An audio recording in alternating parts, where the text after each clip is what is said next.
Hello, my name is Stefan and I am MyGuru's Director of Online Tutoring. Today I'm welcoming you to our GRE online classroom to talk about quantitative comparisons on the GRE. You can see an example here from the ETS official guide where we've got quantity A, quantity B, and then the options that are always static for the answers of a quantitative comparison. First thing you're going to want to do is write out the question number and then the two quantities on your scratch paper. The quantities themselves are the most important information. So in this case, we can shorthand quantity A as the least prime number greater than 24. And we use the greater than symbol to indicate greater than. Then for quantity B, we're looking at the greatest prime number less than 28. Now, for process of elimination, we'll just put our four answer choices in between our two quantities.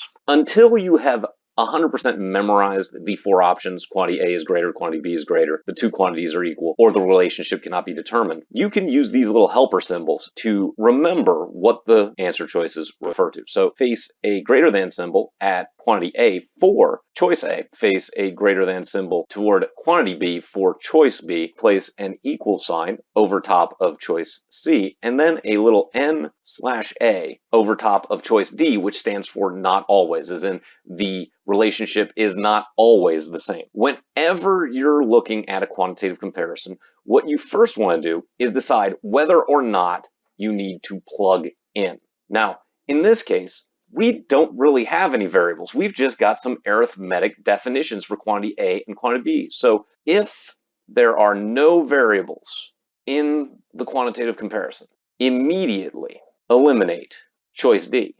And the reason for this is because there is a least prime number greater than 24. There is a greatest prime number less than 28. So then we have to go into the definition of prime. So a prime number is an integer greater than 0 with exactly two factors. We can start with quantity A and go, okay, so the least prime number greater than 24. We consider the first integer up, which is 25. So 25 is divisible by 5. So that isn't going to work. Then we consider 26, but 26 is divisible by 2, so that's not going to work. Then we have 27, and that's divisible by 3, and that's not going to work. 28 will also be divisible by 2, so that's not going to work. And so as soon as we hit 28, that means that no matter what the least prime number is greater than 24, it has to be greater than 28. So our correct answer is choice A, and indeed 29 is prime. But another part of the quantitative comparisons is to be as efficient as possible. By eliminating excess work, we don't even have to consider quantity B in this case, and we can confidently select choice A.